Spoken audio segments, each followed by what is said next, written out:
good place to put it for all chest x-rays. Even when you turn for the lateral, it's still left, it's still okay. So I'm set up. Now here's the deal. I'm going to let you set up for chest x-rays where your tube and Bucky are lined up, everything's lined up.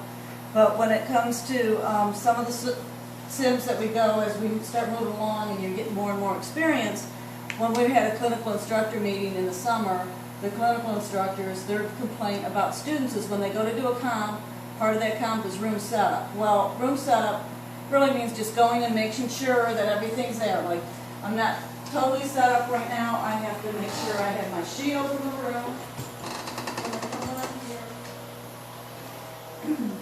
Grab a shield. And I need my gown too. You can put the shield here on the table, out of the way.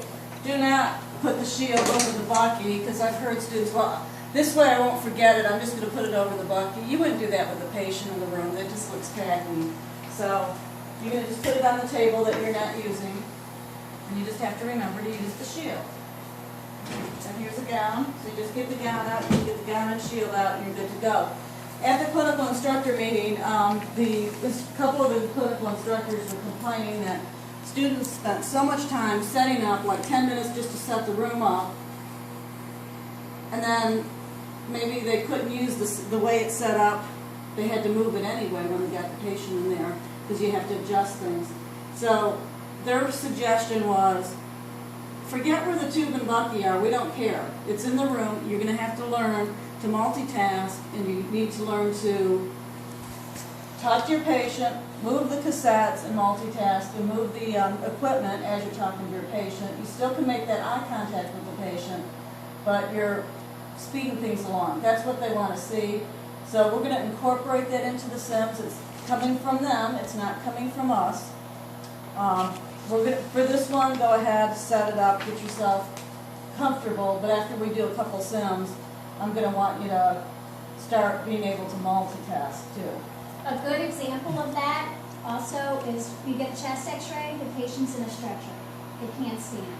So now you're not able to really use the Bucky for both images. You can use it for the lateral, but now for the AP, because you're not doing a PA, you're going to have to get it all out of D10 and do it as a tabletop type of exam. Okay? So, meanwhile, students took 10 minutes to get into to position as if it was going to be a good normal patient, and end up having to take it all out anyway because the patient can't stand or whatever. So just be able to be flexible, basically. Yeah, and that's what they're looking for, you guys to be a little bit flexible, because students sometimes get really rigid and they got to do it the same way every time, which is good, but you have to look at your patient condition and just the way the room's set up.